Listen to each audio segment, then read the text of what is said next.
I'm Leslie. I'm 43 years old. I didn't grow up Christian. My parents never took us to church. I got married when I was 20.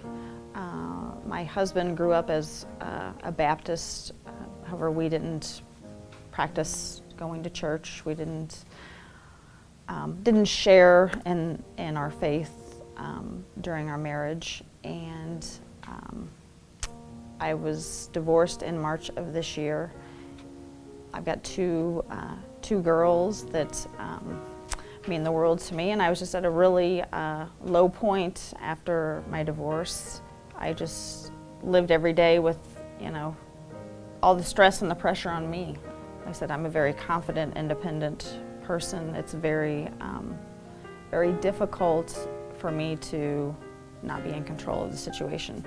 Control of my family, control of my kids, control of my finances.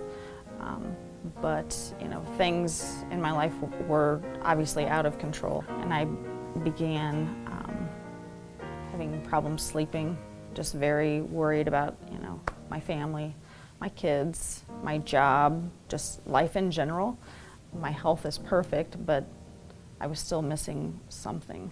I was invited by a friend to come to New Hope for the Easter service.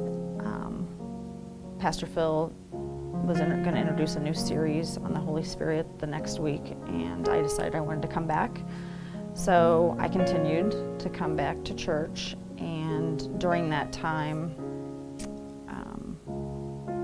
I became very, interested in what he was saying and what he was talking about, and also in conversations with one of my good friends she is a Christian. Things we would talk about, and then I would go to church on Sunday, and just, those messages were just speaking to me.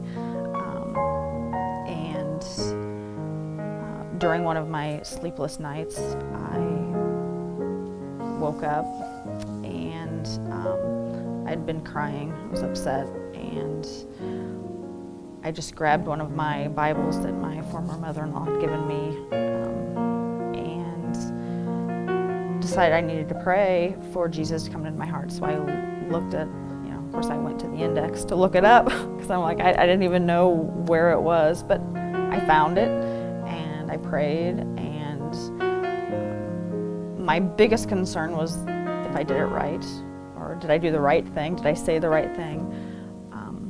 So I said, I continued to go to church, and I know I'd filled out a connection card, and Pastor Phil reached out to me, he and his wife, and I kind of told him my story, and he said, everything was good as long as I, prayed, and making the choice to follow Christ is probably the best decision I've ever made, and there is hope out there, and things will get better.